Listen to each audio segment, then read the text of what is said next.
Termasuk Isra Mi'raj kan, Bib. Itu kan kalau kita lihat ceritanya itu kan kayak nggak masuk akal, Bib. Semalam dari Masjid Mekah ke Palestina, kemudian naik ke langit itu kan. Itu kan teknologi sekarang juga nggak bisa menyukai itu, Bib. Nah, biar itu logika kita juga nyampe ke situ gimana, Bib? Kita mungkin sudah tahu lah kisah-kisah Isra Mi'raj itu seperti apa. Tapi kan kadang itu berhenti cuman sekedar kisah. Sebagai kayak cuman romantisme kisah yang wah luar biasa gitu loh. Tapi kita nggak mengambil hikmah mungkin bahasanya ya Mas Anis. Hikmah dari cerita itu apa agamanya, sesuatu yang bisa kita implementasikan dalam kehidupan kita itu. Betul, cerita-cerita Islami, bahkan cerita Nabi Muhammad itu terkadang lebih sering digeret hanya menjadi dongeng, hanya dinikmati sebelum tidur, dan itu hal baik menurut saya. Kalau memang benar itu dijadikan dongeng, itu adalah hal baik menurut saya. Akan tetapi yang buruk itu kalau kita berhenti di situ, biasanya cerita ini hanya semacam dongeng. Kan kalau kita kan kadang gini, Beb. Misal ada anak-anak sekarang lah, itu penyangga hidupnya itu, penyangga eksistensinya itu kadang sosial media. Kayak wah kok gak ada yang like, gak ada followers, itu sudah merasa kayak khawatir, gelisah, kayak merasa nggak berarti gitu. Gimana, Bib? Apapun yang menimpa kita itu kan pasti dari Allah. Iya. Dan semua yang dari Allah itu pasti kebaikan. Kalau misalkan nih yang menimpa kita itu keburukan, Bib. Asa antakrohu syai'an wa huwa khairul lakum. Mungkin yang kita kira itu buruk itu ternyata kebaikan. Contoh, kita meyakini semua bahwasanya sakit itu kan bukan hal yang baik kan.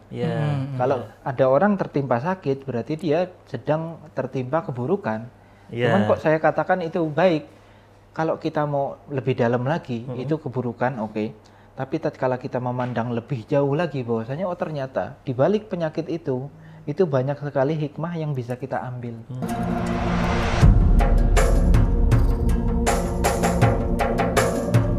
Assalamualaikum warahmatullahi wabarakatuh. Alhamdulillahirabbil alamin wa bihi nasta'in ala umurud dunya waddin sayyidina wa maulana Muhammadin wa ala alihi wa sahbihi ajmain. Rabbi shrah li sadri wa yassir li amri wahlul 'uqdatam min lisani yafqahu qawli amin. Pemirsa Majati TV, para penonton, sahabat ngopi dan pendengar Radio Dais dimanapun Anda berada. Pertama-tama mari kita panjatkan syukur kita ke hadirat Allah Subhanahu wa taala yang mana pada kesempatan kali ini kita bisa berjumpa kembali di acara ngopi ngaji online perkara Islam. Kedua kalinya salawat dan salam semoga tercurahkan kekaribaan Nabi Agung kita Nabi Muhammad SAW. Semoga mahabbah kita kepada baginda Rasul dapat memberikan kemudahan hidup di dunia dan kelak di yaumil qiyamah kita mendapatkan syafaatnya. Amin amin ya rabbal alamin. Pemirsa Majati TV, para penonton, sahabat ngopi dan pendengar Radio Dais dimanapun Anda berada. Alhamdulillah kita bisa berjumpa kembali di acara ngopi ngaji online perkara Islam. Dan pada malam ini kita sudah sampai di episode yang ke-210. Nah, seperti biasa pada episode kali ini saya ditemani oleh teman ngopi saya, ini ada Mas Aldi. Assalamualaikum Mas Aldi. Waalaikumsalam warahmatullahi wabarakatuh. Sehat Mas? Alhamdulillah sehat. Mas Anis gimana? Alhamdulillah sehat. Alhamdulillah sehat. Nah Mas Aldi, malam ini kita kerawan tamu, ini guru kita yang lama tak bersua. Ini beliau adalah Habib Mustafa Al-Mundur. Assalamualaikum Bib. Waalaikumsalam warahmatullahi wabarakatuh. Sehat Bib? Alhamdulillah. Alhamdulillah. Ini sudah berapa tahun ini kita nggak ketemu? Iya betul. Sudah lama sekali. Lama sekali ya Bib. Nah Mas Aldi, ini beliau mumpung ketemu dengan kita dan mau kita ajak untuk ngobrol ngopi perkara iman. Nah kira-kira malam ini membahas apa Mas? Ya ini tentunya kan kita pengen belajar banyak nih sama beliau Mas Anis. Kan momen ini kan pas juga momen Isra Mi'raj Mas Anis. Oh ya, ini bulan Rajab Mas ya? Iya, jadi kan kita mungkin sudah tahu lah kisah-kisah Isra Mi'raj itu seperti apa. Tapi kan kadang itu berhenti cuman sekedar kisah. Sebagai kayak cuman romantisme kisah yang wah luar biasa gitu loh. Tapi kita nggak mengambil hikmah mungkin bahasanya ya Mas Anis. Hikmah dari cerita itu apa agamanya, sesuatu yang bisa kita implementasikan dalam kehidupan kita itu. Betul. Kan kadang kita nggak menggali hal-hal seperti itu. Kita hanya semacam itu sejarah saja, formalitas, ritual secara modal saja gitu ya. Iya, kita nggak memperdalam hal-hal itu gitu. Sebenarnya kan itu ada makna yang bisa kita ambil, kemudian kita jadikan rujukan sebagai ya untuk kehidupan sehari-hari gitu Mas Aldi ya. Iya, gitu. Sama kadang gini, Habib. Peristiwa Isra Mi'raj itu terkadang dibentur-benturkan dengan logika, ya kan kayak nggak logik gitu loh, kok bisa masa perjalanan cepat kilat gitu. Kan itu kan dari Masjidil Haram, dari Mekah ke Masjidil Aqsa, dari ke Palestina gitu kan ya. betul. Kemudian naik ke langit sampai Sidratul Muntaha itu kan. Itu kan satu malam Bib ya. Satu malam betul. Nah, itu kalau misalkan kita ngomong sama manusia sekarang kan ada nggak logis itu. Nah itu Apalagi kira-kira yang dulu yang nggak tahu mobil, nggak tahu pesawat, kok bisa gitu. Nah kira-kira gimana Bib? Sebelum mungkin kita ke situ Mas Aldi, kita pengen tahu tentang sejarah Isra Mi'raj secara singkat Bib. Biar nanti teman-teman juga biar tahu dan tidak lupa gitu ya tentang Isra Mi'raj itu. Monggo Bib. Bismillah, walhamdulillah, wassalatu wassalamu ala rasulillah Sayyidina Muhammad ibn Abdillah wa ala alihi wa sahbihi wa ala amma ba'd. Iya Mas Anis dan Mas Aldi, betul tadi kata Mas Aldi bahwasanya cerita-cerita Islami bahkan cerita Nabi Muhammad itu terkadang lebih sering digeret hanya menjadi dongeng, hanya dinikmati sebelum tidur, dan itu hal baik menurut saya. Kalau memang benar itu dijadikan dongeng, itu adalah hal baik menurut saya. Akan tetapi yang buruk itu kalau kita berhenti di situ, biasanya cerita ini hanya semacam dongeng. Maka dari itu para ulama pun itu tidak berhenti sampai di situ. Mereka sampai menggali di balik cerita itu. Makanya ulama ada yang mengarang, semisal Syekh Ramadan Al-Buti, beliau punya kitab namanya Fiqhus Sirah. Jadi bukan hanya sirah itu kan hanya menceritakan perjalanan sejarah Rasulullah. Akan tetapi kalau Fiqhus Sirah, makna apa yang bisa diambil daripada perjalanan cerita tersebut. Itu yang pertama. Nah, yang kedua tentang Isra Mi'raj secara ringkas, memang Isra Mi'raj ini terjadi di tahun 10 ya, tahun 10 dari kenabian. Pada saat itu memang Rasulullah sedang benar-benar di batas terpuruk, sangat terpuruk. Karena paman beliau yang selalu menyokong beliau meninggal, istri beliau yang luar biasa itu juga meninggalkan beliau, sehingga beliau ini benar-benar terpuruk pada saat itu sampai ke Taif untuk bahasa kita mungkin sekarang healing plus dakwah. Kalau kita itu seperti itu. Sebenarnya Rasulullah pada saat itu mencari orang yang bisa menjaga beliau pada saat itu ke Taif. Siapa yang bisa menjaga beliau dari gangguan orang Quraisy. Nah, akhirnya sampai di Taif pun bukan dapat sambutan yang luar biasa. Kalau tadi saya datang kan Masya Allah langsung disambut kopi, ada luar biasa pokoknya. Rasulullah pada saat masuk Taif sedang terpuruk-puruk ya, itu malah disambut sama anak-anak kecil yang melempari beliau batu. Itu malah anak kecil yang anak kecil perempuan. Anak kecil dan perempuan itu melempari beliau batu. Sampai kaki beliau itu berdarah. Gak lama pun malaikat Jibril datang ke beliau mengatakan, wahai Muhammad, ini kan Taif kan gunung ya Mas. Ini bisa saja ini saya tebalikan gunung ini ya selesai semua kan gitu. Maksudnya mungkin Nabi Muhammad nanti disuruh pulang itu ditebalikan ya bisa. Nah, akhirnya Rasulullah mengatakan, enggak, inilah arju minallah an yukhrija min aslabihim man yu'minu billah. Tidak usah, aku berharap nanti kalau memang mereka ini tidak beriman, keturunan mereka, aku berharap ada orang-orang yang beriman kepada Allah. Masya Allah, luar biasa sekali itu. Nah, akhirnya Rasulullah sampai bersandar di satu pohon. Itu doa yang sangat masyhur, yang sangat terkenal. Rasul itu sampai mengadu. Itu di situ istimewanya Rasulullah sampai mengadu, Allahumma inni ashku dha'fa quwwati. Padahal beliau yang dijahati, beliau yang diusir, beliau yang dicela, tapi beliau mengadu sama Allah itu bukan perilaku buruk orang kafir itu. Beliau malah mengatakan, ya Allah aku ini lemah. Allahumma inni, aku mengadukan kelemahanku. Sampai terakhir beliau mengatakan, illam yakun bika ghadabun fala ubali. Tapi tidak apa-apa. Seakan-akan maknanya seperti ini. Tapi tidak apa-apa ya Allah. Kalau misalkan sedunia ini mencelaku, sedunia ini meninggalkanku, sedunia ini mengusirku, selagi engkau ridho kepadaku, aku nggak peduli. Ini yang harus diimplementasikan pertama kali dan terakhir kali untuk sesi kita kali ini. Ini luar biasa maknanya, Bib. Wah, luar biasa sekali. Nanti bisa kita bahas lagi nih, lebih dalam ya. Insya Allah kita bahas lebih dalam apabila tidak lupa ini. Intinya pokoknya. Dan setelah itu para sahabat pun memegang ajaran yang seperti ini. Ini kan suatu mindset ya. Suatu mindset sebagai seorang muslim itu seperti apa. Seharusnya memang dia tatkala hidup di dunia, dia itu tidak terlalu memprioritaskan selain agama, selain keriduan Allah. Apapun masalahnya, yang penting Allah ini ridho, itu sudah aman. Selesai itu ya. Selesai. Nah, akhirnya Rasulullah pun mendapatkan hadiah beliau pun dijemput oleh malaikat Jibril untuk Isra Mi'raj. Isra itu artinya jalan di malam hari. Jalan di malam hari. Jalan di malam hari. Jadi bahasa Arab asra itu adalah jalan di malam hari. Karena pada saat itu malam hari. Subhanalladzi asra bi 'abdihi lailan. Nah, kemudian pas Rasulullah itu dijemput oleh malaikat Jibril, Rasulullah ke Palestina, ke Baitul Maqdis pada saat itu. Akhirnya Rasulullah Mi'raj itu artinya naik ya. Naik Mi'raj. Isra dan Mi'raj. Rasulullah naik sampai tembus sampai Sidratul Muntaha. Ya, Sidratul Muntaha itu adalah pohon. Sidratul Muntaha itu adalah pohon yang sangat besar. Pohon yang sangat besar sampai sana. Itu bukan ini, Bib. Sab langit ketujuh atau apa tuh kata orang-orang itu? Nanti ulama ada yang berbeda pendapat. Ada yang mengatakan Sidratul Muntaha udah di atas langit ketujuh.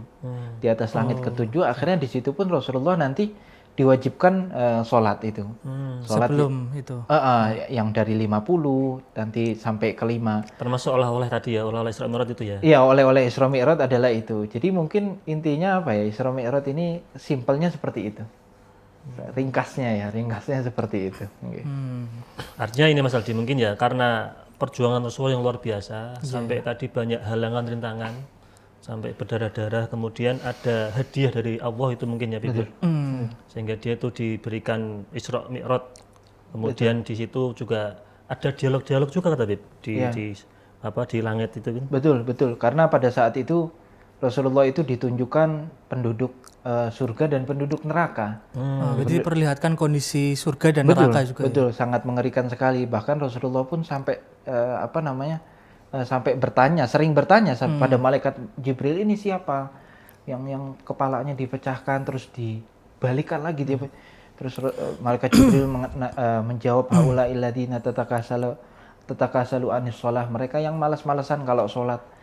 Wah, itu kemana-mana itu. Iya. Jadi sebenarnya yang surga aja, yang surga aja ya. Surga itu malah di langit ketujuh yang saya ingat. Kalau tidak salah, yang saya ingat di langit ketujuh ceritanya. Beliau itu melihat ada penduduk surga yang mukanya itu sangat glowing. Sangat putih cerah. Kayak Mas Aldi gini. Amin. Sangat cerah pokoknya. Nabi Muhammad sampai heran, ini siapa? Akhirnya malaikat Jibril pun bertanya, haula illadzina kanu lisanuhum ratban bidzikrillah. Mereka yang di dunia itu lisannya selalu basah karena zikir pada Allah. Jadi ya sebenarnya banyak pemandangan itu sangat mengerikan dan menyenangkan menurut saya, dua hal yang disatukan jadi satu itu. Tinggal kita mau pilih yang mana gitu ya. Ini mungkin membahas tentang tadi ya, Bib. Kan Rasulullah itu kan pada waktu itu kan merasa terpuruk ya. Betul. Kalau saya lihat itu kayak beliau itu sedang mengalami ujian eksistensi. Maksudnya kita kayak manusia sekarang lah. Itu kan kalau ada seperti itu kan merasa eksistensinya kan terancam. Gampangannya tadi istri beliau yang paling dicintai meninggal, terus juga Sayyidina Abu Thalib juga meninggal. Kan itu juga kayak merasa ini siapa lagi yang bisa aku sandarkan lah gampangannya gitu. Terus sampai Rasulullah kemudian gampangannya menyandarkan akhirnya kepada Allah gitu loh. Maksudnya kan kalau kita kan kadang gini, Beb. Misal ada anak-anak sekarang lah, itu penyangga hidupnya itu, penyangga eksistensinya itu kadang sosial media. Kayak wah kok gak ada yang like, gak ada followers. Itu udah merasa kayak khawatir, gelisah, kayak merasa gak berarti gitu. Nah sebenarnya kan kalau kita pengen melihat contoh dari Rasulullah itu kan berarti kan segala sesuatu kita harus menyandarkan kepada Allah kan pada akhirnya kan, biar kita nggak kecewa. Karena kan kalau kita menyandarkan sesuatu pada selain Allah itu kan nggak abadi. Gampangannya kebahagiaan kita jadi nggak abadi. Kalau saya melihat dari perspektif itu seperti itu, Mas Anis. Iya betul, karena gini Mas, jadi pertama itu kebahagiaan itu tidak akan diraih kecuali dengan susah payah. Itu yang pertama. Terus makna yang Mas Aldi sebutkan tadi, bahwasanya manusia itu zaman sekarang, apalagi yang Mas Aldi bilang, mereka terlalu fokus dengan hasil dan terlalu mengandalkan diri sendiri untuk hasil tersebut. Padahal kita itu tidak tahu hasil itu seperti apa. Tidak pernah ada yang bisa menjamin hasilnya apa. 100% sama. Iya. Maka dari itu mungkin kalau zaman sekarang yang Mas Aldi sebutkan tadi, ada orang mau ngonten, saya takut nggak ada yang nonton misalkan ya. Iya, iya. Takut nggak ada yang nonton atau ada yang nonton, itu bukan di ranah kita kan. Bukan di ranah kita. Tugasnya kita apa? Tugasnya kita memaksimalkan video kita. Iya, Kontennya bagus, terus di editnya mungkin editingnya Iya, saya iya. kurang mengerti hal-hal seperti itu. Tapi Iya, yang saya tahu itu geng. maksimalkan itu. Nanti masalah ditonton atau tidak itu benar-benar kita 0% di situ untuk menentukan Artinya itu hasil. bukan ranah kita sebagai Bukan manusia. Bib. ranah kita. Kita hanya bisa ikhtiar, Mas. Oke. Untuk menentukan hasil bagaimana kita serahkan sama Allah. Seperti itu. Maka dari itu dulu ada beberapa ulama itu yang ditanya, mereka ini pedagang.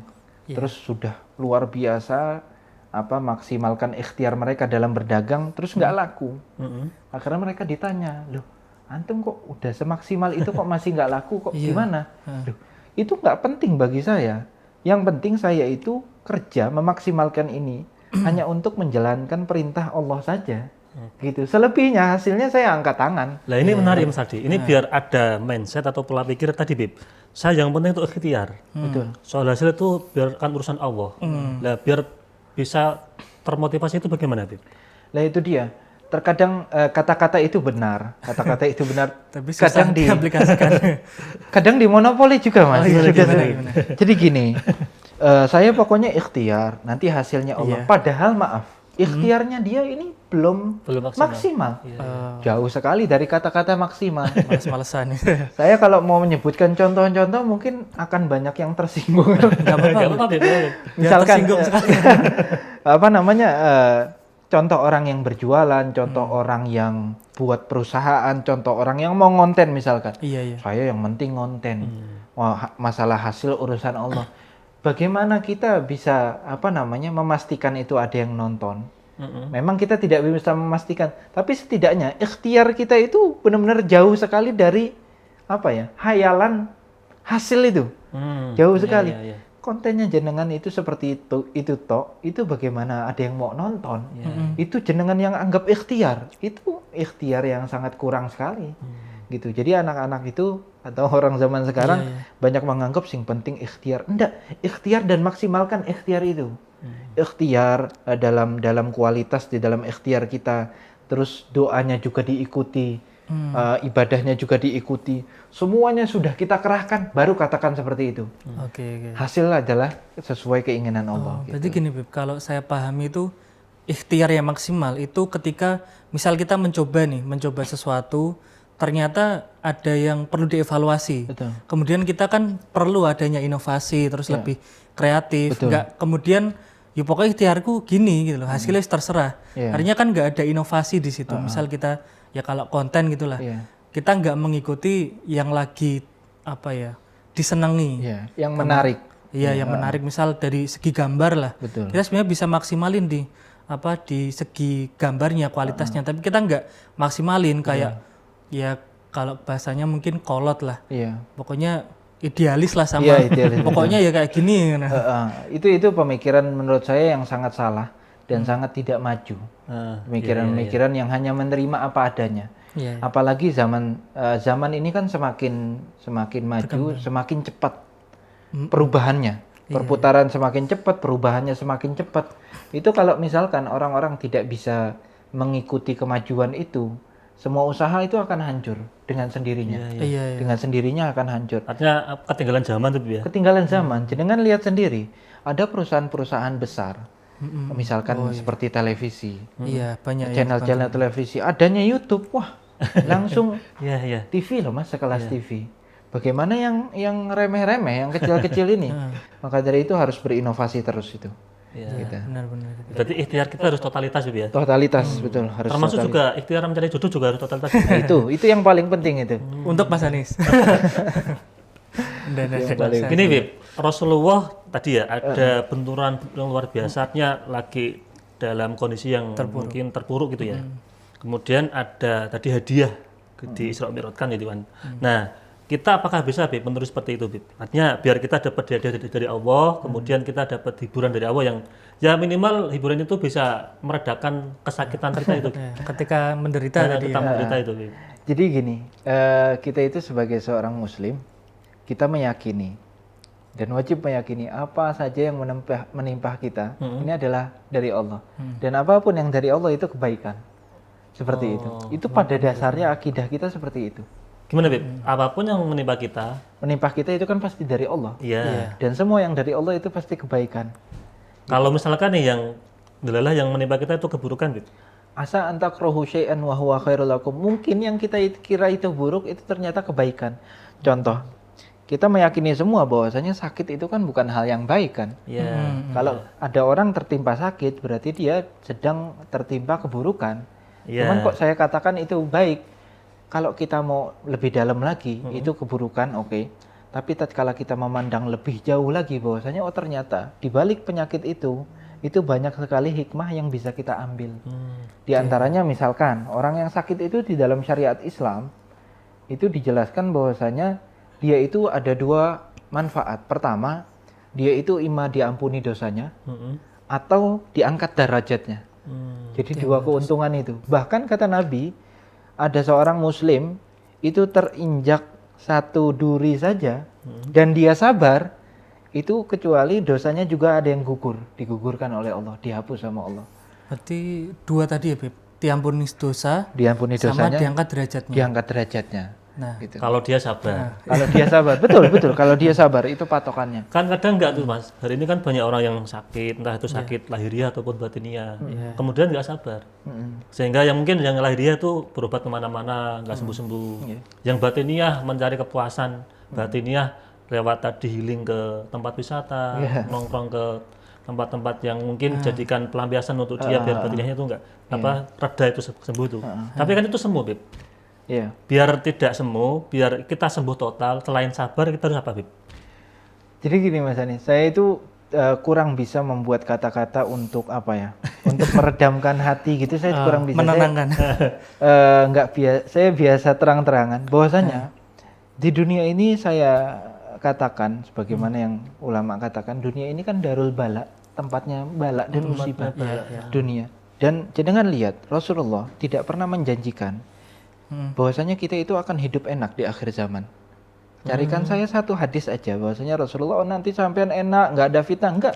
Semakin akhir zaman Rasulullah semakin berat mewanti-wanti bahwasanya fitnah akan semakin besar fitnah. Kecuali Rasulullah ngomong tentang surga, tentang akhirat. Wah, makanya Rasulullah pas sering ngomong sama sahabatnya, beliau mengatakan isbiru, udah wis sabar. Sampai nanti hatta talqauni alal haud, sampai jenengan semua nanti ketemu aku di telagaku. Jadi diiming-imingin, wah wis sing sekarang sabar aja wis, sing penting aku nanti sudah ditunggu sama Rasulullah. Itu iming-iming yang sangat luar biasa. Jadi makanya yang membuat jiwa sahabat itu kuat ya seperti itu, Mas. Jadi kayak sekarang sabar nanti kita ketemuan. Digitukan sama kekasih kita, wah luar biasa sekali. Gitu. Kayak misal kita lagi rindu berat nih, terus wis enggak apa-apa sabar, nanti kita ketemu gitu ya. Iya betul. Atau enggak gitu Mas, kita lagi hujan-hujanan, misalkan belum dibukakan sama kekasih kita pintunya. Wis sabar, bentar lagi kita ketemu. Jangankan sebentar lagi, berapa lama pun kita tetap tunggu. Ditunggu ya. Gitu. Itu kalau yang sejati ya. Iya, kalau yang sejati misal di. Ya ini kalau saya mungkin pernah dengar kata-kata dari seorang filsuf, tapi saya lupa namanya. Bahwa penderitaan itu hakikat dari pengetahuan. Gamanya gini, Beb, kalau saya cari relevansinya sama kehidupan kita lah. Kadang itu diri manusia itu enggak mau berubah kalau dia nggak mengalami sesuatu yang nggak mengenakan. Gampangannya kayak kondisi-kondisi yang tadi menderita, terus apa, dia tuh nggak sadar bahwa dia tuh harus berubah gitu loh. Nggak mau belajar, nggak mau apa. Itu mungkin terjadi juga sama saya dulu. Dulu kalau saya gampangannya dulu bapak saya nggak kemudian meninggalkan dunia ini, itu saya nggak bisa mandiri. Nggak bisa mikir apa ya, gambarnya nggak bisa mikir bahwa saya itu harus berubah gambarnya gitu. Nah itu mungkin apakah bisa seperti itu, Beb, bahwa penderitaan itu hakikat dari. Iya betul. Jadi ada masuk akalnya karena kita ini kalau mau dekat sama Allah itu dengan dua cara, Mas, dengan dua cara. Tapi cara yang kedua ini saya tidak sarankan. Jadi cara pertama kita itu lagi aman-aman saja, Mas. Iya. Lagi aman-aman Sehat, saja, lagi hubungan baik, semua orang baik. Hmm. Akhirnya kita yang datang sendiri sama Allah, kita rajin sendiri ibadah. Tanpa ada apapun. Iya. Tanpa sakit, tanpa ada musibah. Ada cara kedua, makanya saya tidak sarankan. Dan kita tidak bisa milih sebenarnya. Iya, sebenarnya. Tidak bisa milih. Tapi mengerikan sekali. Kadang Allah memang pengen satu orang ini, seorang hamba ini, pengen ditarik sama Allah secara paksa biar dia ini sadar. Dikasih musibah yang beruntun sama orang ini. Agar dia ini kembali lagi kepada Allah. Itu cara Allah untuk kita biar kembali kepada Allah. Kadang seperti itu, Mas. Kadang seperti itu. Kita kadang nggak nyadar itu, Bib ya. Oh, enggak nyadar. Maka dari itu, Mas, itulah ujian kita seorang muslim. Kita disuruh beriman dengan hal yang gaib. Alladzina yu'minuna bil ghaib itu artinya. Kalau misalkan, Mas, semuanya terlihat, itu ujiannya apa? Iya, iya. Ya, Gimana ujiannya yang apa? nggak ada seru-serunya lah urip. Enggak ada, misalkan Allah mengatakan sampean ikhtiar, tapi hasil bukan di sampean. Itu kan gaib banget, Mas. Loh, kok aku wis kerja capek-capek, Kok gini bayaranku ndi kan? bayar kok ra ono katanya. Itulah ujiannya di situ. Itulah yang menjadikan derajat seorang muslim nanti tafawud. Tafawud itu ada selisihnya. Makanya seorang muslim itu nanti di surga bukannya bareng-bareng satu kamar, kan ada tujuh tingkat kan. Maka dari itu nggak mungkin kita ini satu kamar sama Nabi. Ya kita selalu berdoa, itu adalah doa yang diajarkan sama Rasulullah. Memang kita harus berdoa nanti biar satu surga sama Nabi. Tapi secara akal sehat, jangankan sama Nabi, sama Imam Syafi'i aja loh. Ora usah Imam Syafi'i, sama kiai-kiai sing luar biasa yang kita lihat hidupnya, harta, tahta, kehidupannya semua diserahkan untuk agama. Terus habis itu kita yang turu, mangan, ngombe, pengen satu surga sama beliau kayak aduh gitu, seperti itu. Betul, Bib. Itu kayak nggak masuk akal banget kayaknya. Tapi gini Mas Aldi, tentang cerita yang masuk akal nih kan ya. Iya. Termasuk Isra Mi'raj kan, Bib. Itu kan kalau kita lihat ceritanya itu kan kayak nggak masuk akal, Bib. Semalam dari Masjid Mekah ke Palestina, kemudian naik ke langit itu kan. Itu kan teknologi sekarang juga nggak bisa menyentuh itu, Bib. Nah, biar itu logika kita juga nyampe ke situ gimana, Bib? Baik. Sebenarnya ini untuk menjawab ini agak panjang. Agak panjang. Tapi saya berusaha, artinya agak panjang ini perlu ada disiplin ilmu yang lain yang harus diterapkan. Oke. Pertama, kita itu kan kalau mau membahas sesuatu kita harus mengerti definisi dari sesuatu itu. Sehingga kita tidak menghukumi sesuatu sebelum tahu hal itu. Contoh tadi tidak logik atau tidak masuk akal. Tidak logik sama tidak masuk akal ini artinya apa tuh? Tidak logik ini apakah yang tidak masuk akal? Artinya apakah yang sulit terjadi atau bisa terjadi? Kalau saya Bib ya, itu kalau pemahaman Mas Anis, tidak masuk akal berarti sulit untuk dipikirkan dulu. Sulit untuk dipikir. Yang sulit untuk dipikirkan, Mas, itu bukan tidak masuk akal. Itu hanya sulit. Nah, oleh karena itu ulama ini kalau mau membahas hal-hal seperti ini, dia harus masuk ke dalam ilmu pemikiran. Biasa dibahas di ilmu mantik. Bahkan dibahas juga di ilmu tauhid, di kitab-kitab dasar pun dibahas. Bahwasanya mereka membagi bahwasanya yang namanya mustahil akli, mustahil secara akal. Dan ada 3 hal. Hukum akal itu ada 3 hal. Mustahil, wajib, dan jaiz. Mustahil ini yang artinya apa mustahil? Yang tidak mungkin adanya. Yang tidak mungkin adanya. Yang tidak mungkin adanya contohnya sampai menggabungkan antara ada dan tiada di satu tempat. Saya mengatakan, Mas, ini ada di atas meja ini. Sekarang, waktu ini juga, detik ini juga saya katakan ini tidak ada. Itu kan mustahil sekali. Sesuatu yang bertentangan tidak mungkin terjadi pada satu tidak waktu. Mungkin, ya? Tidak mungkin. Itu sesuatu yang mustahil. Tidak mungkin adanya di muka bumi ini. Itu yang mustahil. Kalau wajib misalkan, yang wajib secara akal. Wajib secara akal itu adalah yaitu apa namanya Allah Subhanahu Wa Taala. Allah itu tidak mungkin tidak adanya. Tuhan itu tidak mungkin tidak adanya. Maka dari itu di Al-Quran itu sangat sedikit kali untuk mengajak debat orang-orang yang ateis. Karena sudah secara lahiriah pun kayak tidak terterima gitu sama secara akal. Sudah tertolak mereka itu. Sudah tertolak. Nah, maka dari itu kalau misalkan kita berangkat mustahil secara akal itu adalah yang tidak mungkin adanya di muka bumi ini atau di alam semesta ini. Sekarang kita berangkat. Apakah Isra Mi'raj ini tidak mungkin adanya? Tidak mungkin adanya. Kita lihat enggak juga apakah di sana ada yang menggabungkan antara dua hal yang bertentangan. Tidak ada tuh. Semuanya baik-baik saja di acara di peristiwa Isra Mi'raj itu. Dan yang kedua, kalau zaman sekarang ini lebih masuk akal lagi. Lebih masuk sangat masuk akal. Saya sering mengumpamakan Mas, kalau biasa kan kalau Isra Mi'raj ini ceramahnya tentang Isra Mi'raj ya. Saya sering membawakan ini di mana-mana, saya bilang kalau misalkan nggak masuk akal, saya ngomong gini, itu kita sama kayak semut. Oke, Semut, saya masuk, kita di sini Mas semut ya. Tiba-tiba semutnya masuk tas saya. Masuk tas saya. Besok saya misalkan ke Jakarta.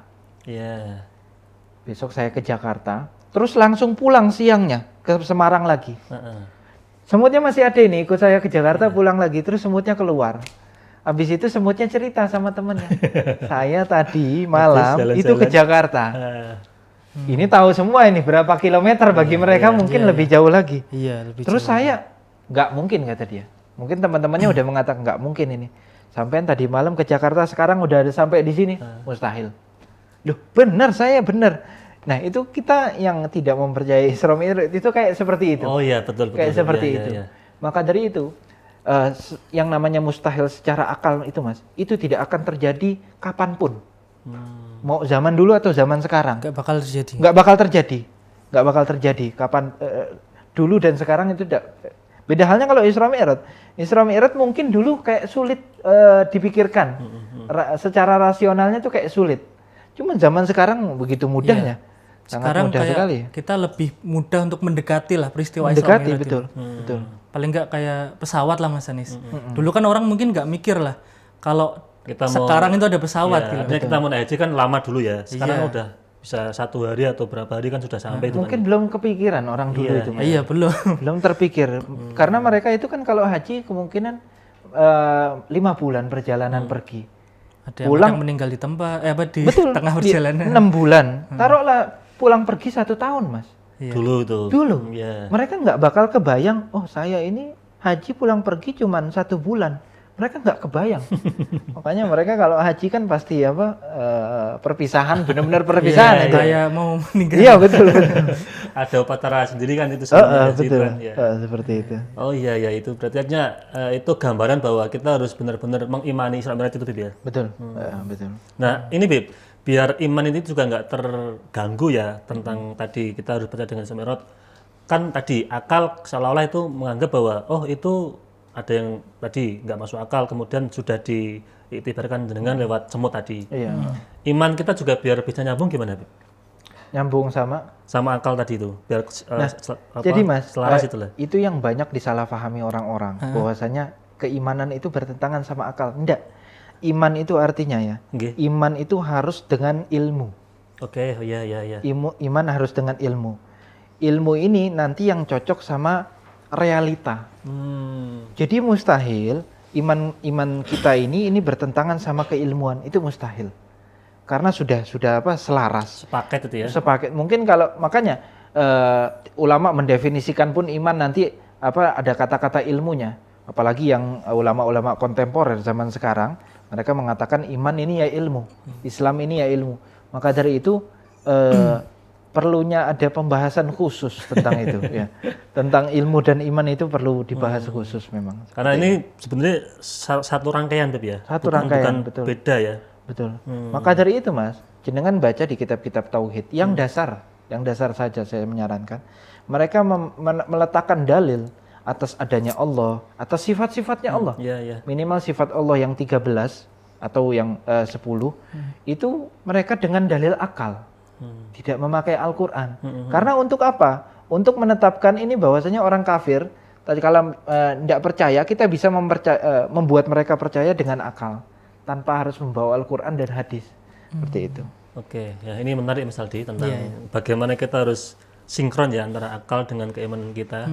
Itu kan artinya biar tidak bingung itu kan ya. Nah, Beb, Mas Aldi, sebelum kita lanjutkan kita akan jeda iklan yang mau lewat dulu.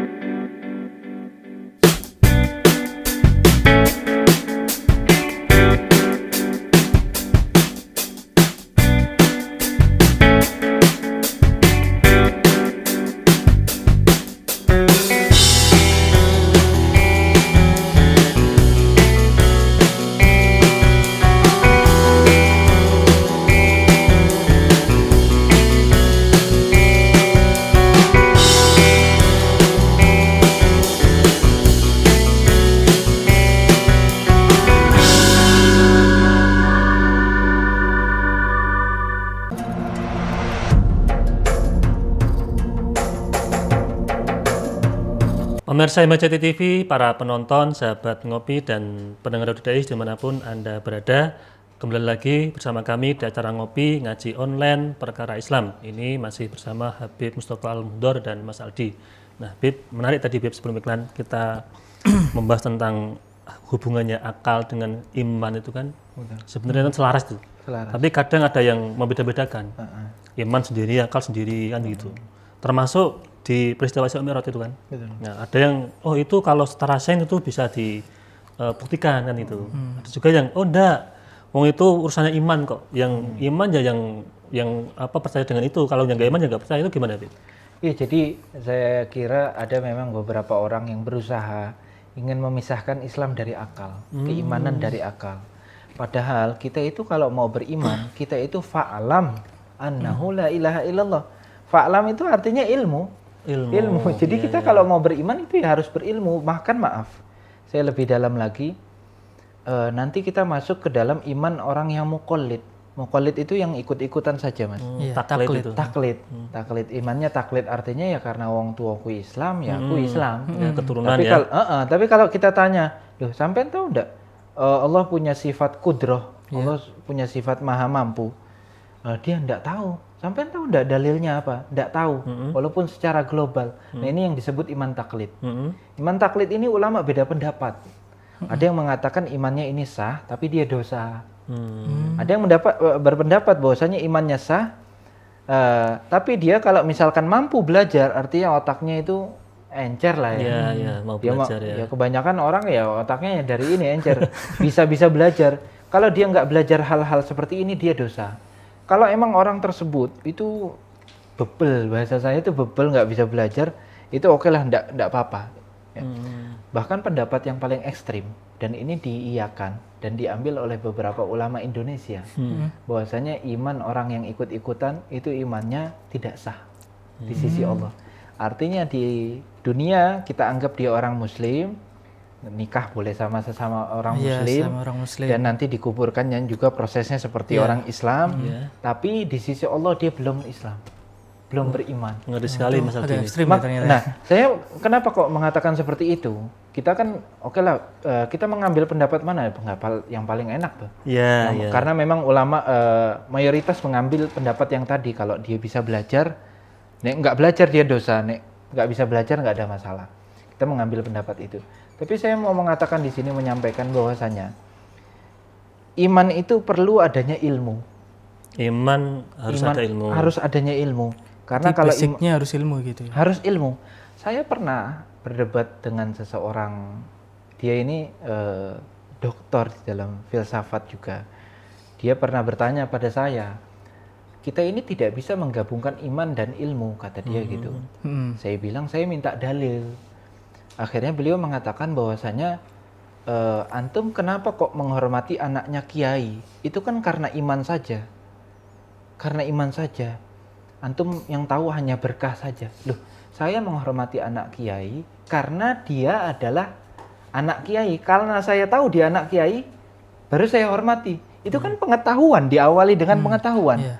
Maaf, misalkan saya ketemu orang, saya biasa saja di warkop misalkan. Saya tidak tahu dia anak kiai, saya biasa saja.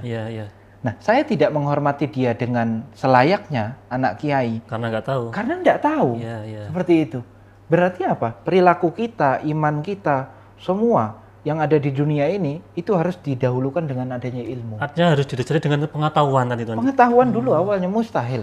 Tidak bisa kita mengatakan iman itu terpisah jauh dari ilmu, itu sangat keliru. Realita yang mengatakan itu bohong. Ya, seperti itu. Oke, jadi terkait dengan Isra Mi'raj gitu. Mungkin kan ada cerita-cerita bahwa kemudian Rasulullah itu ketika sampai ke Sidratul Muntaha itu ya, terus bertemu Allah itu kan sebenarnya nggak orang sembarangan kan yang masuk ke situ. Betul. Artinya di situ bahkan malaikat Jibril juga nggak bisa masuk. Nah, sebenarnya hikmah di situ tuh apa, Bib? Dari cerita itulah, apalagi ketika Rasulullah itu bertemu Allah, itu kira-kira ada hikmah di situ, Bib? Pertama saya mau mengatakan gini. Nanti itu sebenarnya ya, kalau mau bahas mungkin nanti aja itu dibahasnya, artinya yang bertemu Allah itu nanti itu harus episode 3 episode. Oke. Tapi yang hikmah yang kenapa apa hikmahnya Rasulullah di sana hanya sendirian masuk. Iya. Di antaranya para ulama mengatakan itu untuk menghormati dengan penghormatan yang sangat luar biasa untuk Rasulullah. Karena hanya apa namanya makhluk khusus yang bisa masuk ke sana. Maka dari itu di antaranya yang makhluk khusus ini ya Rasulullah ini yang diizinkan masuk ke sana. Mungkin Allah alam hikmahnya mungkin yang saya tahu itu. Oke, ini mungkin sebenarnya mau nyambung ke sini, Bib. Terkait dengan perintah sholat. Yang awalnya 50 kemudian jadi 5 agamanya. Di situ kan kemudian seperti ada nyang-nyangan lah di situ. Nah, mungkin itu bisa dijelaskan sedikit lah, Bib. Biar kita tahu lah hikmahnya dari situ kok sampai ke 5 gitu loh. Iya. Jadi Rasulullah kan diwajibkan 50 sholat ya. 50 waktu sholat. dia. 50, bukan 50 rakaat ini ya. 50 Sholat. waktu. Sholat ya. Kalau 50 rakaat Masih, mungkin masih bisa ada lah ya. dispensasinya masih kecil mungkin pada saat itu. Tapi di sini 50 waktu mungkin itu sangat sulit sekali. Betul. Nah, akhirnya Rasulullah pun menerima apa adanya dan ketemu dengan Nabi Musa. Saya itu selalu membayangkan tatkala membaca cerita itu. Iya. Maksudnya 2 orang yang sangat luar biasa ketemu, Mas. Di satu tempat yang sangat luar biasa. Sangat intens. Kita itu aja kadang kalau ngelihat video presiden-presiden yang agak serem-serem itu ketemu di satu ruangan, kita kayak ini ada apa ini? Ini bayangkan Nabi Musa sama Nabi Muhammad ketemu di satu tempat. Wah, ini ada apa ini? Maka dari itu sholat itu nggak main-main. Yang merintahkan Allah diskusinya sama Nabi Musa. Jadi nah akhirnya Nabi Musa mengatakan wis umatmu rak kuat. Akhirnya balik lagi Rasulullah. Terus sampai akhirnya 5 Rasulullah ndak maksudnya malu mau minta dispensasi lagi. Mungkin aku segini aja udah. Umatku sudah diwajibkan 5 waktu itu. Nah, mungkin hikmah yang bisa kita ambil bahwasanya umat Nabi Muhammad itu terkenal seperti yang dikatakan oleh Sayyid Muhammad bin Alawi Al-Maliki. Beliau mengatakan umatnya Rasulullah ini ummatun marhumah, umat yang dicintai oleh Allah. Umat yang dicintai oleh Allah. Jadi umat Nabi Muhammad semuanya itu umat yang dicintai oleh Allah. Bahkan Rasulullah itu sering mengatakan setiap umatku itu yadkhulunal jannah. Semua umatku itu bakal masuk surga. Illa man aba, kecuali yang tidak mau, tidak gelem. Sahabat pada saat itu nanya, siapa Rasulullah yang waman ya bahasa apa sing ra gelem masuk surga, kata. Man ata'ani dakhalal jannah wa man asani faqad aba. Siapa yang taat sama aku bakal masuk surga. Yang maksiat kepada aku berarti dia rak gelem masuk surga. Nah, sehingga Allah pun menjatuhkan beberapa kewajiban yang dulu memang diwajibkan bagi umat-umat terdahulu. Dosa-dosanya bahkan di zaman Nabi Musa itu kalau mau tobat dari dosa, faqtulu anfusakum, bunuh diri kalian. Mau tobat dari dosa harus bunuh diri, Mas. Kita enggak, kita kalau mau tobat dari dosa wis cukup nangis di kamar dewean yang jujur, Allah akan ampuni dosa kita. Maka dari itu bahkan kayak Allah pengen, ayo jenengan mau lebih intens kehadiratku. Jenengan harus tobat seperti itu. Jadi hikmah di situ yang bisa kita ambil di antaranya bahwasanya umat Rasulullah ini sangat diperhatikan seperti itu. Terkait dengan sholat itu, Bib, kan sholat itu kan ibadah yang itu ibadah artinya hubungan intim antara hamba dengan Allah itu kan. Betul. Nah, itu hikmah dari kan itu tugas sholat juga dulu ada umat terdahulu juga ada yang melakukan sholat. Iya. Nah sekarang kita juga ada sholat. Tapi kenapa kok sekarang itu sholat menjadi hal yang biasa saja, Bib? Biar menjadi tadi ada hubungan yang luar biasa antara hamba dengan Allah itu bagaimana, Bib? Ya pertama kali saya selalu mengatakan kalau misalkan perlu solusi pertama harus ada ilmunya itu. Oke, Nah, ilmu artinya lagi kalau ya, misalkan Bib, ya. saya mau lebih dekat Bib dengan Allah, belajar. Sampai kalau mau menuju Allah di jalanan itu sampai harus tahu jalannya pertama. Sampai harus banyak bekal, harus ada lampu, harus ada bensin lah kalau sekarang. Maka dari itu kalau kita mau lebih intens sama Allah, lebih dekat lagi kita perlu ilmu pertama. Bagaimana kita mengetahui apa yang Allah suka, apa yang Allah wajibkan dan Allah cintai, tanpa kita mengetahui apa yang Allah suka, kan nggak mungkin juga. Misalkan saya mau dicintai Mas Anies misalkan, saya mau dicintai, tapi saya nggak tahu Mas Anies ini sukanya apa, itu kan kayak sampean ini mimpi aja, bagaimana bertepuk sebelah tangan ya, Bib, ya? Iya, sampean bagaimana bisa mengambil hatinya kalau nggak suka apa yang dia. Maka dari itu kita kalau cinta sama sesuatu, sama seseorang, kita harus mempelajari orang tersebut. Mau nggak mau. Maka dari itu cinta itu akan lebih bersemi dan berkembang tatkala kita itu sudah lama. Makanya suami Lama istri. itu. Oh, Suami waktunya. istri. Suami istri itu kan ada yang bilang katanya harmonisnya sebulan 2 bulan, nanti kesananya ndak harmonis lagi. Iya. Ndak harmonis lagi. Saya katakan sebulan 2 bulan mungkin harmonis, kesananya ndak harmonis. Tapi kalau udah puluhan tahun itu nambah harmonis. Oh. Karena gini, dulu itu kalau misalkan orang-orang yang baru nikah, Mm-mm. terus kalau pertama kali misalkan istrinya jatuh atau sakit, itu suaminya pasti langsung, wah kenapa? Langsung perhatiannya Sosokan perhatian lah gitu. berlebih, menurut saya berlebih. Cuman kalau yang udah 10 tahun, misalkan istrinya lagi sakit, pasti itu udah beda, cara romantisme mereka beda. Alah ngono tok kok repot, pasti seperti itu. Maka dari itu yang saya mau sampaikan, kita ini kalau misalkan mau cinta dengan sesuatu, cinta dengan seseorang, kita harus mempelajari. Harus tadi ilmu, Bib. Ilmu Termasuk dimanapun. kepada Allah, Bib. Termasuk pada Allah. Nah, Habib, kan kita kan kalau berbicara tentang Allah gitu kan, itu kan pasti yang maha lah. Nah, bagaimana kita seseorang yang gampangannya mesti kecil lah di hadapan Allah, nggak ada apa-apanya, Betul. itu memahami sesuatu yang maha. Itu gimana? Kita yang nggak ada apa-apanya tapi betul. memahami sesuatu yang maha, mengenal itu caranya gimana? Itu? Betul. Makanya Mas, dari awal ulama Ahlus Sunnah wal Jamaah mengajarkan bahwasanya kita tidak akan mengetahui Allah Subhanahu wa taala secara hakikatnya, tidak mungkin. Mustahil di dunia dan di akhirat. Kita tidak akan tahu di dunia dan di akhirat Secara hakikat itu ya. secara hakikat. Karena tadi apa namanya? Senjang yang terlalu jauh. Oke. Ya, kita makhluk yang lemah dan lain-lain. Allah Maha Pencipta, Maha lainnya. Maka dari itu ulama Ahlus Sunnah mengatakan seperti tadi. Dan sehingga ulama Ahlus Sunnah itu kalau misalkan menjelaskan tentang sifat Allah itu hanya 20 paling banyak. Iya. Ada yang menambahkan 23. Kenapa? Karena mereka yang mengambil dari Al-Quran dan hadis yang kita ketahui hanya ini tok. Dan itu pun setiap sifat dari Allah, misalkan kita belajar tauhid, daripada sifat Allah kudroh, al-kudroh, maha mampu misalkan. Kudroh itu apa? Definisi dari setiap sifat Allah itu tidak ada yang definisi sempurna. Definisinya hanya gambaran apa ya? Gambaran global. Yang Mengatakan maha ulama mampu. apa? Yang apa? Yang maha mampu. Ulama hanya mengatakan seperti ini, Mas. Al-Qudroh misalkan sifatun azaliyatun qaimatun bidzatihi.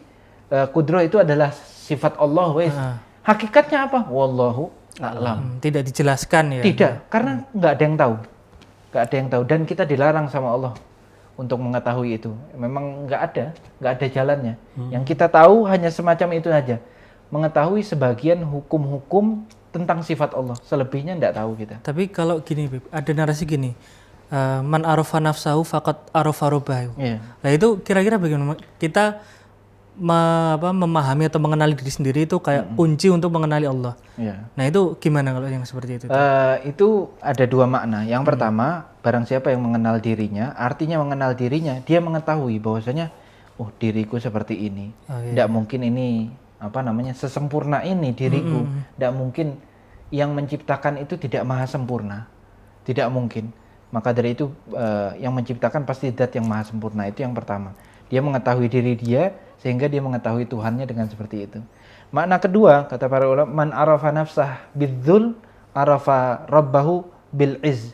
Barang siapa yang mengetahui dirinya ini secara menghina, maksudnya saya ini orang yang hina. Oh iya iya. Dia makin dekat nanti sama Allah. Dia semakin tahu bahwasanya Allah ini maha agung.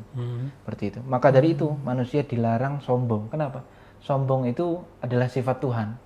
Manusia tidak boleh bersifat dengan sifatnya Tuhan. Mustahil itu. Seperti itu. Oh gitu. Kalau kita Mas ini ada pertanyaan lagi. Mungkin Mungkin Mas Aldi. bahas tentang Isra Mi'raj lagi, Bib. Ketika Rasulullah ini kembali ke Masjidil Haram ya, ke Mekah gitu. Kan itu kemudian ada peristiwa di mana beliau mengabarkan kepada umatnya. Betul. Nah, di situ kemudian ada dua kubu. Iya.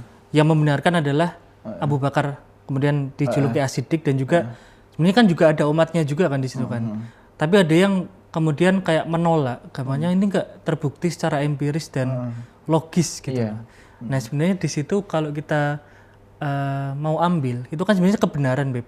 Kita kan manusia sekarang itu agak sulit untuk mempertahankan kebenaran, maksudnya teguh untuk memegang pendirian kebenaran. Nah kalau biar kita bisa teguh, Beb, ini contoh ya, Beb, mungkin gampangannya gini, saya yang bukan siapa-siapa misal mengatakan sebenarnya yang saya katakan itu kebenaran, melawan seseorang yang punya otoritas, entah itu bos atau siapapun, ngomong, walaupun yang diomongkan itu salah, itu kan terkadang lebih dipercaya yang punya otoritas ini. Betul.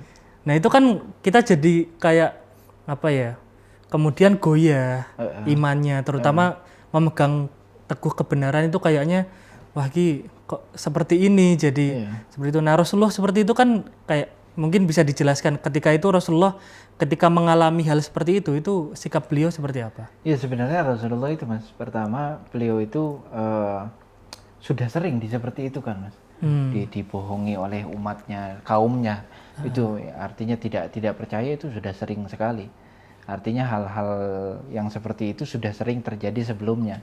Dan pada saat itu orang-orang yang mengatakan mustahil itu nggak mungkin, ini nggak mungkin, itu dijawab sendiri sama Sayyidina Abu Bakar. Kata Sayyidina Abu Bakar tatkala beliau, kalau memang Nabi Muhammad yang mengatakan aku percaya. So orang-orang kafir itu pas dengar Nabi Muhammad itu pergi ke Baitul Maqdis terus ke langit, orang-orang kafir itu ini Mas, wah ini ada bahan ini, yuk kita olok-olok Sayyidina Abu Bakar. Dia kan yang paling percaya toh. Kita olok-olok datang ke Sayyidina Abu Bakar. Sayyidina Abu Bakar cuma ngomong, benar seperti itu.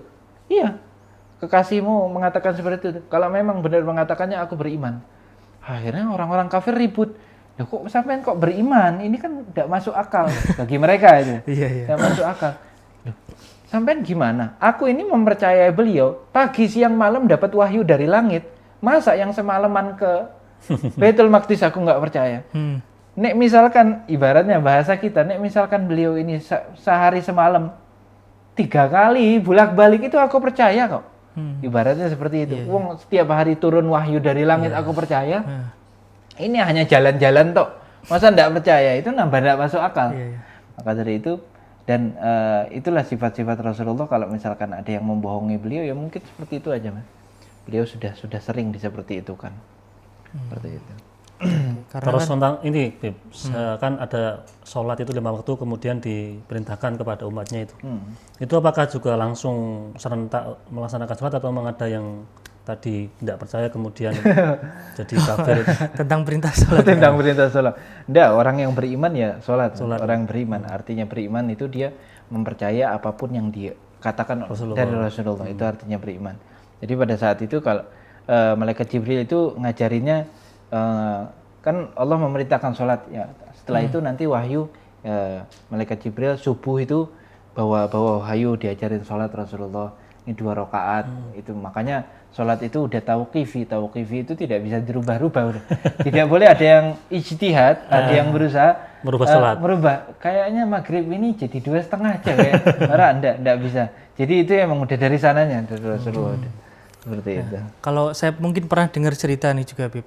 Selanjutnya kan kemudian ada lanjutannya, gampangannya kayak ditanya tentang Masjidil Haram, Masjidil Aqsa itu seperti apa bentuknya, hanya untuk menguji ya. Menguji. Nah, mungkin bisa dijelaskan juga itu pengujian ketika Rasulullah pasca Isra Mi'raj itu seperti apa? Menurut saya Mas ya, orang-orang kafir itu pada saat itu kaum Quraisy itu mereka itu kalau yang pandangan saya ya, mereka itu bukan hal yang terlalu besar Isra Mi'raj ini. Karena sebelumnya banyak yang lebih besar. Membelah bulan apa Mas? Itu apa ya? Menurut saya mereka ini hanya dapat bahan baru aja gitu. Bahan baru nih buat diolok-olok. Jadi diwah-wahkan. Nah untuk apa namanya? Setelah itu Rasulullah ditanya gimana Baitul Maqdis, katanya ada yang pernah ke sana ya. Dia tahu Rasulullah mensifatkan, itu tetap tidak percaya. Jadi tetap tidak percaya mereka itu. Jadi sekali lagi hidayah itu kan memang dari Allah. Jadi mereka itu sering disifati dalam Al-Qur'an afala taqilun. Jadi tidak punya akal apa? Ini orang bisa membelah bulan, bisa apa? Jenengan ke sana tok, beliau jalan-jalan tok sebentar semalaman tidak percaya. Apa enggak masuk akal seperti itu. Sebenarnya waktu itu sebenarnya bukan untuk menguji ya, tapi lebih ke maksudnya menguji untuk mencari kebenaran. Betul. Tapi memang ya kalau memang sejak awal nggak suka ya udah nggak suka terus ya. Iya, enggak suka. Nggak usah cari masa kemudian membuat cerita-cerita yang bohong itu ya. Nah, Bib, tentang Baitul Maqdis atau Palestina kan sekarang juga lagi rame nih, Bib. Nah, itu ada nggak kaitannya dengan itu peristiwa Isra Mi'raj itu? Ya menurut saya Baitul Maqdis itu adalah kiblat pertama kita, kiblat pertama orang Muslim adalah Dulu Baitul pernah Maqdis. dipakai untuk sholat ini ya, tempat kiblat kita ya, Bib? Iya betul, Rasulullah pertama kali diwajibkan sholat menghadapnya Baitul Maqdis. Makanya itu hal sangat mulia dan hal yang sangat harus diperjuangkan bagi seluruh umat Islam. Minimal kalau nggak bisa apa-apa ya doanya itu harus ya, Bib, ya. terus disebutkan Baitul Maqdis itu. Maka dari itu hubungannya sama Rasulullah itu sangat disebutkan Masra Rasulillah, tempat Rasulullah Isra di Baitul Maqdis. Jadi dinamakan kiblatul muslimin masih. Ya, sampai sekarang pun kiblat yang pertama orang muslim. Jadi kaitannya dan banyak ulama mengarang kitab tentang Baitul Maqdis banyak sekali. Tentang Baitul Maqdis itu sendiri. Itu hal yang sangat penting menurut saya. Ya kan mungkin kalau kita membahas tentang Isra Mi'raj itu kan kompleks lah Bib sebenarnya di situ kan. Panjang ya, panjang. Bahkan kalau saya Walaupun lihat hanya di situ, semalam lah itu ya. bahkan kalau saya lihat di situ kan juga pasca Isra Mi'raj kan Rasulullah juga mengalami transformasi yang sangat besar. Gampangannya kayak kita itu mendapatkan pencerahan lah. Apalagi kalau misal kita terpuruk. Kalau saya mempelajari ya, maksudnya memahami dari cerita tadi, itu kita terkadang itu butuh untuk bukan butuh ya, maksudnya kadang penderitaan itu dibutuhkan dalam hidup gitu loh. Nah kemudian kan tinggal kita milih yang mana, kita mau mencapai spiritualitas yang tinggi atau kita terpuruk aja gitu, nggak mau berubah. Kalau kita bisa mencapai yang namanya kalau orang-orang terdahulu itu mungkin tirakat, bahkan ada yang kalau apa yang meditasi atau apa itulah, kan itu juga mencari pencerahan lah. Gampangannya kita kemudian mendapatkan ilmu untuk bangkit. Kan Rasulullah kemudian kan waktu itu kan juga bangkitnya luar biasa sampai kemudian beliau mengembangkan dakwahnya ke Madinah juga kan waktu itu kan.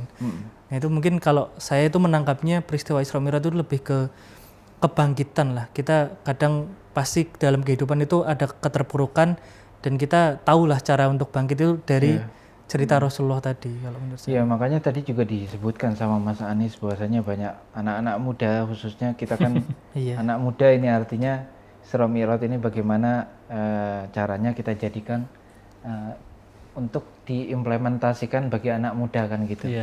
Nah, anak muda kalau sumpek, kalau pusing apa banyak masalah, larinya itu bukan ke ibadah, bukan ke Allah. Kalau yang sekarang ini seringnya gitu. Iya, sekarang seringnya gitu, malah kemana mungkin ke konser, ke apa hal yang tidak baik. Ketahuilah, saya mau mengatakan sama anak-anak muda. Tatkala antum ingin menghilangkan masalah dunia dengan dunia juga, itu malah memperkeruh. Memperkeruh. Cukup malah tambah masalah, Bib ya? Tambah masalah. Antum akan mendapatkan kesedihan lagi di atas kesedihan. Antum misalkan lagi sedih banget, lagi sumpek, lagi banyak masalah, antum malah lari ke hal yang tidak diridhoi Allah. Ketahuilah musibah bakal nambah banyak. Gitu. Tapi misalkan kita ini kalau ada musibah secara duniawi, kita malah kembali ke Allah, itu ada potensi besar musibah kita akan dihilangkan oleh Allah dan diganti yang bakal lebih baik. Kayak tadi misalkan orang tidak akan bisa mendapatkan kebaikan kecuali dia itu sudah capek-capek dulu. Makanya dalam Islam al-ajr ala qadril masyaqqah, ganjaran itu tergantung capeknya.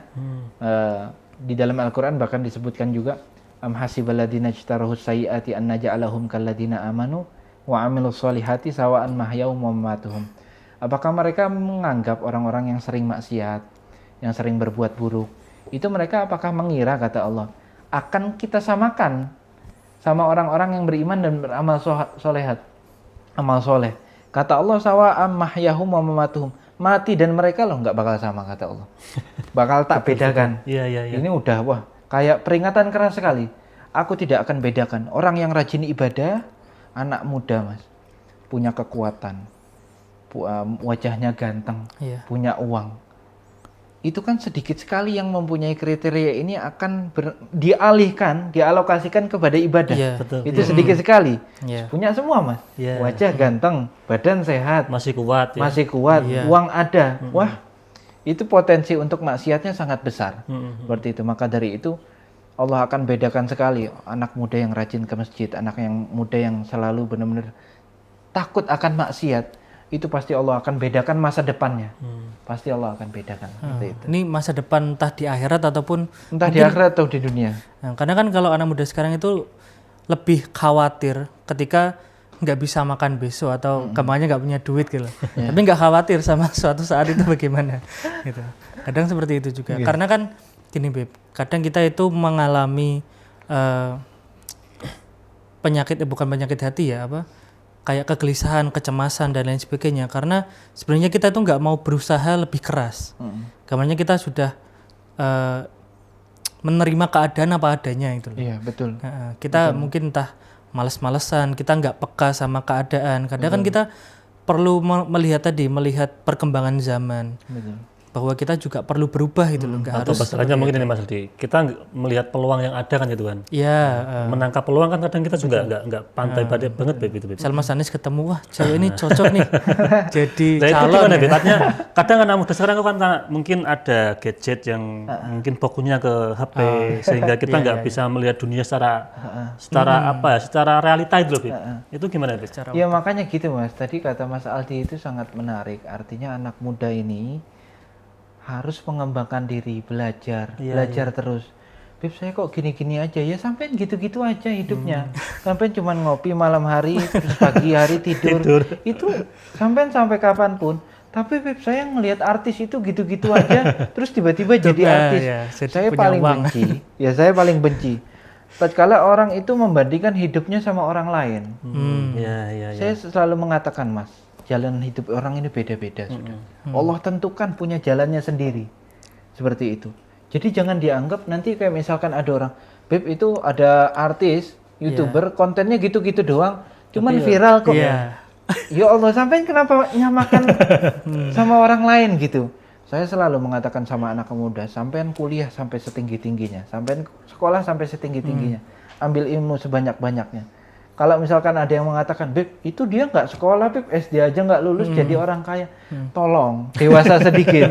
Saya bilang, perkataan ini harus dihilangkan 2025 ini. Ya, itu harus dihilangkan. Seperti itu. Nah itu ya biar kita juga artinya tahu diri itu biar kemampuan kita seperti apa, kemudian kita harus apa kan itu kan. Biar bisa maksimal. Betul. Totalitasan gitu. Nah Mas Aldi, ini karena waktunya Mas Aldi, kita nggak bisa banyak waktu nih. Beb.